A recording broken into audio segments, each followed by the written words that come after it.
नमस्कार दोस्तों, आप सभी का मेरे इस YouTube चैनल लॉ अनलिमिटेड में स्वागत है।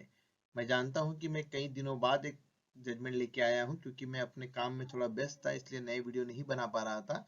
लेकिन मैं अब कोशिश करूंगा कि मैं हर समय आपको एक नए वीडियो दे सकूं जिससे आपके नॉलेज को मैं बढ़ा सकूं ऑर्डर और जजमेंट्स को लेके। तो दोस्तों, आज का जो टॉपिक है वो ये है कि क्या सिविल प्रोसीजर कोड के अंदर कोई ऐसा प्रोविजन है जिसके द्वारा पूरी की पूरी सैलरी को अटैच किया जाए, जिसके द्वारा जजमेंट डेप्टर से पूरा का पूरा पैसा वसूल किया जा सकता है। तो हम देखते हैं, क्योंकि इसमें ये ऑर्डर पास हुआ था कि पूरी सैलरी को अटैच किया जाए, तो क्या यह ऑर्डर वैलिड था और इनवैलिड। आज हम उसी के बारे में चर्चा करेंगे।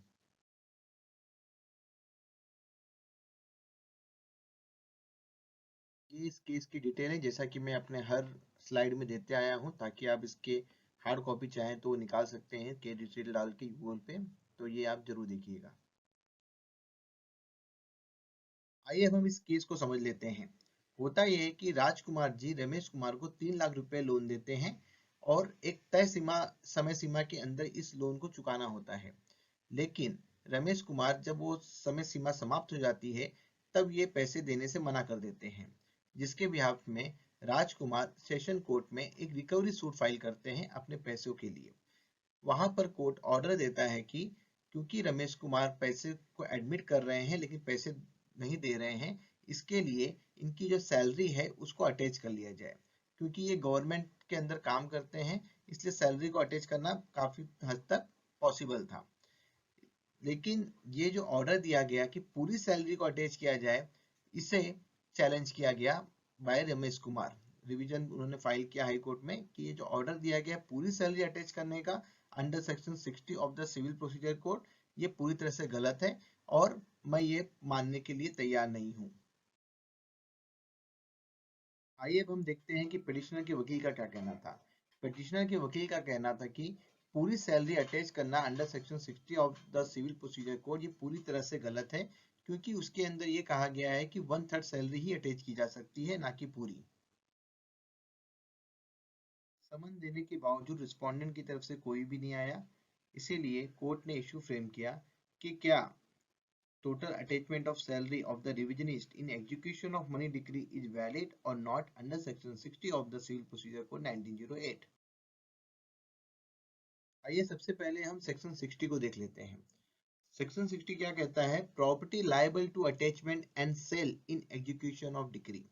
तो हम उन प्रॉपर्टीज को अटैच और सेल कर सकते हैं जो कि सेक्शन 60 के अंदर आते हैं, जैसे कि कोई घर है, कोई लैंड है, कोई बिल्डिंग है, कोई गुड्स, मनी, बैंक नोट्स है, चेक है, बिल ऑफ एक्सचेंज है, हुडीज है, प्राइमरी प्रोमिसरी नोट्स हैं, गवर्नमेंट सिक्योरिटीज, बॉन्ड्स और अदर सिक्योरिटीज फॉर मनी, डेब्ट, शेयर इन ए कॉर्पोरेशन।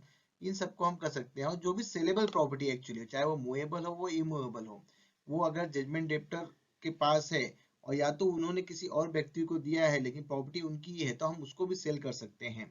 लेकिन इसके अंदर ये भी प्रावधान है कि हम क्या क्या चीजों को नहीं बेच सकते। जैसे कि अगर आप किसी के घर में जा रहे हैं अटैचमेंट करने के लिए, तो अगर उनके वाइफ और बच्चों ने कोई वेयरिंग अपैरल्स पहना हुआ है या उनके जो खाने पीने के समय जिससे वो खाना बनाते हैं, आप उसको अटैच नहीं कर सकते। आप उनके बेड्स को अटैच नहीं कर सकते। साथ ही साथ जजमेंट डेप्टर अगर कृषि के औजार रखता है और वो कृषि है, तो आप उसके सामानों को नहीं कर सकते।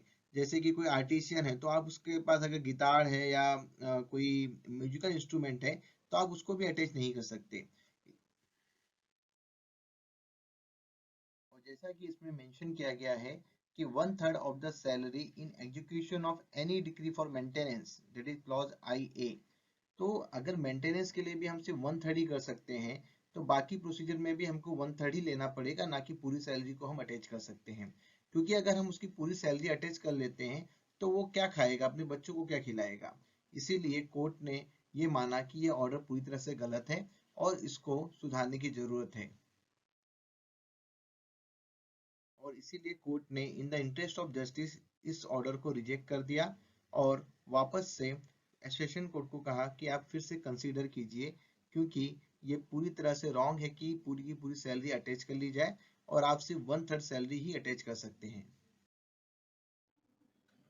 दोस्तों, अगर आपको ये वीडियो पसंद आया हो तो इस वीडियो को लाइक और सब्सक्राइब करना मत भूलिएगा। दोस्तों, नीचे दिए गए बेल आइकन को प्रेस कर दीजिए ताकि आपको मेरे आने वाले नए वीडियो सबसे पहले देखने को मिले। तो दोस्तों, फिर से मिलते हैं एक और नए वीडियो के साथ। तब तक के लिए अलविदा।